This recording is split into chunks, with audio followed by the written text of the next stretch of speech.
DCC ప్రెసిడెంట్ల నియామకం ఉమ్మడి వరంగల్ జిల్లాలో మంట పుట్టిస్తోంది. ఖచ్చితంగా పదవి తమకే అనుకున్న లీడర్లను అనూహ్యంగా అధిష్టానం పక్కన పెట్టి మరొకరికి అధ్యక్ష సీటు కట్టబెట్టడంతో ఆశావాహుల నుంచి అసమ్మతి వ్యక్తమవుతోందట. అసంతృప్తుల లిస్టులో క్షేత్రస్థాయిలో మంచి పట్టున్న లీడర్లు కూడా ఉన్నారట. దీంతో స్థానిక ఎన్నికల్లో ఈ ఎఫెక్ట్ ఎలా ఉండనుంది? బంగపాటుకు గురైన నేతలు సహకరిస్తారా లేదా అన్నది ఆసక్తిగా మారింది. ఉమ్మడి వరంగల్ జిల్లాలో డీసీసీ ప్రెసిడెంట్ల నియామకం కొంచెం తీపి కొంచెం చేదు అన్నట్లుగా మారిందట. అనూహ్యంగా కొంతమందికి జిల్లా అధ్యక్ష పదవులు కట్టబెట్టడం, భారీ ఆశలు పెట్టుకున్న వారిని పక్కన పెట్టడం హస్తం పార్టీలో కుదుపుకు కారణమైందట. కొన్ని జిల్లాలో పార్టీ కీలక నేతలు, ఎమ్మెల్యేలు ప్రతిపాదించిన పేర్లను కూడా హైకమాండ్ పక్కన పెట్టి మరొకరికి తెరపైకి తేవడం తీవ్ర అసమ్మతులకు దారితీసిందట. ఉమ్మడి వరంగల్ పరిధిలో 6 జిల్లాలకు గాను 2 షెడ్యూల్ కులాలు, 1 మైనార్టీ, 1 బీసీ, 1 జనరల్, 1 షెడ్యూల్ తెగకు చెందిన నాయకులను జిల్లా పార్టీ పగ్గాలు అప్పగించింది. ఈ విషయంలో సామాజిక సమన్యాయం పాటించినట్లు పార్టీ అధిష్టానం చెబుతుండగా సిఫార్సులు ఫలించక పదవి దక్కని నేతలు మాత్రం అసంతృప్తిగా ఉన్నారు. అయితే క్షేత్రస్థాయిలో పట్టున్న నాయకులకు పదవి రాకపోవడం వల్ల స్థానిక సంస్థల వారి సహకారం ఉండకపోతే పార్టీకి నష్టం కలిగే పరిస్థితులు కనిపిస్తున్నాయట. వరంగల్ జిల్లా కాంగ్రెస్ పార్టీ అధ్యక్షుడిగా మైనార్టీ వర్గానికి చెందిన మహమ్మద్ ఖాన్కు అనూహ్యంగా అవకాశం దక్కింది. తూర్పు నియోజకవర్గంలో 2 వర్గాలుగా పార్టీ నాయకులు వ్యవహరిస్తున్నారు.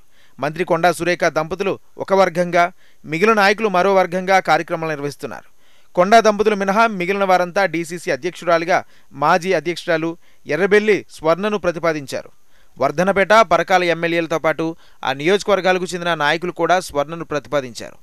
నరసంపేట ఎమ్మెల్యే దొంతి మాధవిరెడ్డి, వర్ధనపేట నియోజకవర్గం ఏనుగల్లుకు చెందిన భూంపల్లి దేవేందర్ రావుకు డీసీసీ పదవి ఇవ్వాలని ఒత్తిడి తీసుకొచ్చినట్లు తెలుస్తుంది. కొండా దంపతులు గోపాల్ నవీన్ రాజుకు కానీ, లేని పక్షంలో మేసాల ప్రకాష్కు ఇవ్వాలని కోరినట్లు తెలిసింది. కానీ మైనార్టీ వర్గానికి చెందిన మహమ్మద్ అయూబ్ పేరును డీసీసీ అధ్యక్షులుగా ఎవరూ ప్రతిపాదించలేదు. కానీ CM Revanth Reddy, PCC chief Mahesh Kumar గౌడ్కు సన్నిహితుడిగా, ఛత్తీస్గఢ్కు పార్టీ పరిశీలకుడిగా వెళ్లిన అయ్యూబ్ పేరును చేర్చినట్లు తెలిసింది. మాజీలకు ఇవ్వొద్దని, కనీసం 5 ఏళ్ల నుంచి పార్టీలో కొనసాగుతుండాలని నిబంధనలు పరిగణలోకి తీసుకోవడంతో స్వర్ణ, నవీన్ రాజు అనర్హులయ్యారు. దీంతో మంత్రి కొండా సురేఖ దంపతులు వారి అనుచరులను అసంతృప్తిగా ఉన్నట్లు చెప్తున్నారు. ఇక మహబూబాబాద్ జిల్లా కాంగ్రెస్ అధ్యక్ష పగ్గాలు ఎమ్మెల్యే మురళీనాయక్ భార్య ఉమకు కేటాయించడంపై కొందరు సంతోషం వ్యక్తం చేస్తుండగా మరికొందరు అసంతృప్తిలో ఉన్నారు. మాజీ డీసీసీ అధ్యక్షుడు భరత్ చందర్ రెడ్డి వర్గం సంతోషంగా ఉండగా, ఎంపీ బలరాం నాయక్ వర్గం ప్రతిపాదించిన నురావత్ రాధకు ఇవ్వకపోవడంపై ఆయన అసంతృప్తిగా ఉన్నట్లు చర్చ జరుగుతుంది. మొదటి నుంచి డీసీసీ అధ్యక్ష పదవి వస్తుందని భావించిన పీసీసీ సభ్యుడు విన్నం శ్రీకాంత్ రెడ్డి కూడా అసంతృప్తిగా ఉన్నారు.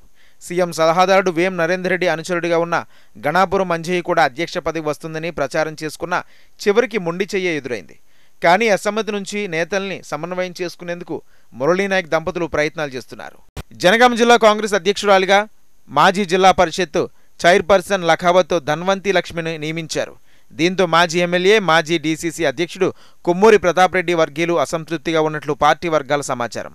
పార్టీ స్థాపించిన నాటి నుంచి నేటి వరకు ఒకే పార్టీలో ఉండడం లఖావత్ ధన్వంతికి తగిన గుర్తింపు ఇచ్చిందని చర్చ జరుగుతుండగా, ఎస్టీ సామాజిక వర్గం మహిళ కావడంతో గొడవలకు ఫుల్ స్టాప్ పెట్టవచ్చనే ఉద్దేశంతో ఆమెనే జిల్లా అధ్యక్షురాలిగా ఎమ్మెల్యేలు కడియం యశస్వినిరెడ్డి, ఎంపీ చామల కిరణ్ కుమార్ రెడ్డి పలువురు బలపరిచినట్లు ప్రచారం జరుగుతుంది. ములుగు డీసీసీ అధ్యక్షుడిగా మళ్లీ పైడాకుల అశోక్కే ఛాన్స్ దక్కింది. ఈ విషయంలో మంత్రి సీతక్క సిఫార్సు మేర ఆయనకు మరోసారి అవకాశం దక్కిందని చర్చ పార్టీలో ఉంది. పార్టీలోని 1-2 సీనియర్లు అసంతృప్తిగా ఉన్నట్లు వారి అనుచరులు చెబుతున్నారు. హన్మకొండ జిల్లా కాంగ్రెస్ అధ్యక్షుడిగా కూడా చైర్మన్ ఇదిగాల వెంకట్రామరెడ్డి, భూపాల్ రెడ్డి అధ్యక్షుడిగా బట్టు కరుణాకర్ నియమించడంలో ఎమ్మెల్యేల మాట చెల్లుబాటైంది. భూపాలపల్లి నుంచి మాజీ మావోయిస్టు నేత గాజర్ల అశోక్ ప్రయత్నించినా ఆయనకు ఛాన్స్ దక్కలేదు. అలాగే హనుమకొండ నుంచి సుమారు 20 మందికి పైగా ఆశించిన చివరికి సీనియర్ నేత వెంకట్రామరెడ్డికి అధిష్టానం పార్టీ వర్గాలు పగ్గాలు అప్పగించింది. ఇలా పలు ప్రాంతాల్లో అసంతృప్తిగా ఉన్న నాయకుల వల్ల పార్టీకి రాబోయే స్థానిక సంస్థల ఎన్నికల్లో నష్టం జరిగే అవకాశం ఉందని పలువురు నాయకులు చెప్పుకుంటున్నారు. తనకు తానుగా వెన్నుపోటు పొడుచుకునే అటు బీసీలకు 42% రిజర్వేషన్ కేటాయించలేక, ఇటు పార్టీ నాయకుల్లో నెలకొన్న తీవ్ర అసంతృప్తి స్థానిక సంస్థల ఎన్నికలపై ప్రభావం పడేలా ఉందని గుసగుసలు వినిపిస్తున్నాయి.